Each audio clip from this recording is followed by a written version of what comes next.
Hey guys, let's get more news about Steelers, but first, don't forget to subscribe to the channel and leave a like. Steelers prediction takes advantage of helpful first-round draft trade. At the NFL owners' meeting on March 31st, Pittsburgh Steelers general manager Omar Khan discussed the idea of a draft day trade that would reacquire the second-round pick that the organization sacrificed in the DK Metcalf deal, per Steelers Now reporter Alan Saunders. Although this proposed move would more likely net Pittsburgh another third-rounder, rather than a second, NFL Network draft expert Lance Zierlein must have been listening to Khan speak ahead of his latest April 1st mock prediction, considering he has the Steelers trading down with the Los Angeles Rams on night 1. Zierlein didn't list the exact parameters for the trade in his mock draft, but we can fill in the blanks utilizing the 2025 NFL Draft Value Chart. To move up 5 slots from number 26 overall to number 21, the Rams would have to make up exactly 100 points according to the value chart. That would make a second-round selection far too rich of a trade return, plus Los Angeles doesn't even own a second-rounder this spring. Instead, a third-round pick lines up in terms of value, and it just so happens that the Rams currently have 2 of them.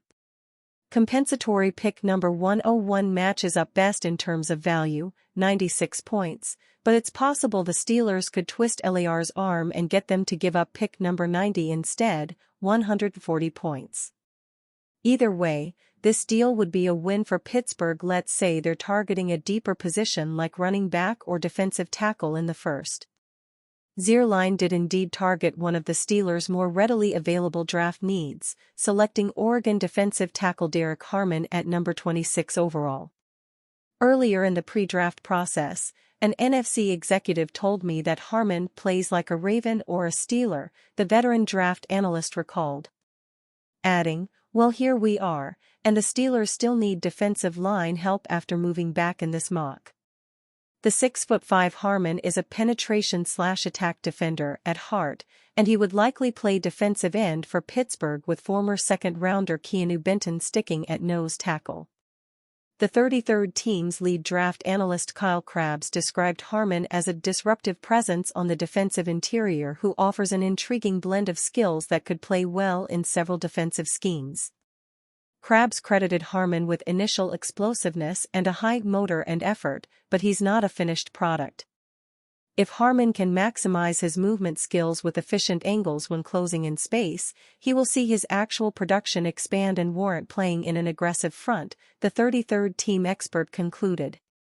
If not, a team can fall back on developing his hands and encouraging him to play along the line of scrimmage instead. Pittsburgh has also been connected to run-stuffer nose tackle Kenneth Grant, Michigan, in round 1. As for the Rams, Zierlein had them taking cornerback Jahdy Barron with the number 21 overall pick, just in case you were curious. Rams general manager, Les Snead, no stranger to using draft capital aggressively, trades up to grab the best cornerback on the board before the Los Angeles Chargers or Green Bay Packers can go sniffing around, Zierlein explained. This would be a win-win outcome for Pittsburgh, as few have linked them to cornerback prospects in round 1 after the Steelers signed veteran CBs Darius Slay and Brandon Echols in free agency. Pittsburgh Steelers' sneakiest 2025 NFL free agency signing. The Pittsburgh Steelers have traditionally built their roster through the draft and strategic trades rather than flashy free agent acquisitions. However, in the 2025 offseason, they took a bold approach. They made waves with one of the biggest trades in recent memory by landing DK Metcalf from the Seattle Seahawks.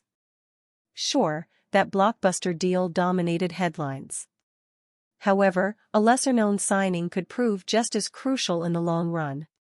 As free agency dust settles, one move quietly stands out as Pittsburgh's most underrated addition, running back Kenneth Gainwell. The former Philadelphia Eagle may not have been the biggest name on the market, but his skill set makes him an ideal fit for the Steelers' evolving offense. The Steelers' offensive roster saw significant changes this offseason. These showed a shift in their approach. DK Metcalf, in particular, gives Pittsburgh a dangerous deep threat. Remember that he has led the league in end-zone targets since entering the NFL. Meanwhile, George Pickens stands to benefit from defenses focusing on Metcalf. The biggest question remains, who will be delivering the ball? With Justin Fields departing for the Jets and Russell Wilson now with the Giants, the Steelers must find a reliable quarterback to capitalize on their upgraded receiving core. Given their win-now mindset, they are likely targeting a veteran pocket passer.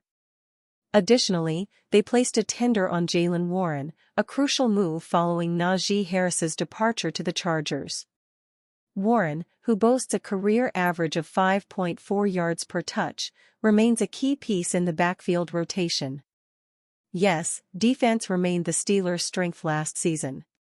That said, their offensive upgrades positioned them to build on their early season success rather than faltering as they did down the stretch. Pittsburgh's approach to free agency balanced aggression with fiscal responsibility. As such, Kenneth Gainwell's addition exemplifies a savvy, under-the-radar move that could yield significant benefits in the upcoming campaign. Here we'll try to look at the player who is the Pittsburgh Steelers' sneakiest signing during the 2025 NFL free agency period. With Harris departing in free agency, the Steelers' backfield is now open for competition.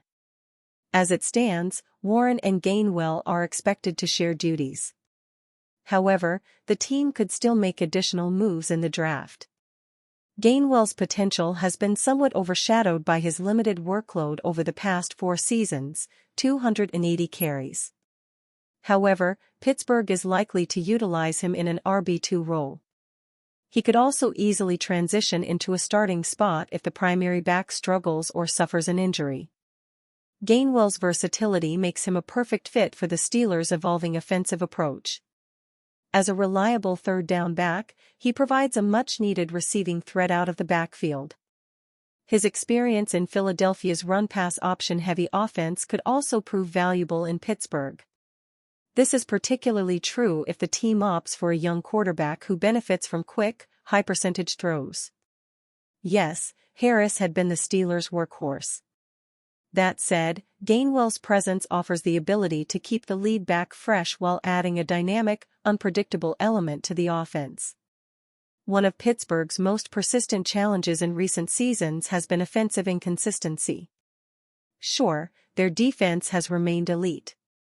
The Pittsburgh Steelers will sign a veteran QB, even if it's not Aaron Rodgers. The Pittsburgh Steelers will sign a veteran quarterback this offseason, even if it is not Aaron Rodgers. Rodgers has yet to make a decision, but when asked if the team needed a veteran quarterback, General Manager Omar Khan made it quite clear. "I'd say that's a safe assumption," Khan said. The other options for the Steelers would include players like Joe Flaco and Carson Wentz. For now, the trade market is not lush, but Kirk Cousins could emerge as an idea for the team. Either way, Khan made it clear that the Steelers will have 4 quarterbacks on the roster, not just 2 or 3. Currently, they only have Mason Rudolph and Skylar Thompson under contract.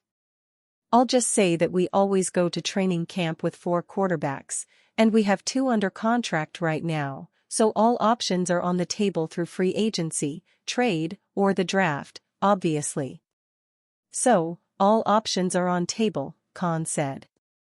Rodgers is playing the waiting game, but all signs seem to point towards him being the veteran. Barring something unforeseen, he should also be the Steelers' starting quarterback in 2025.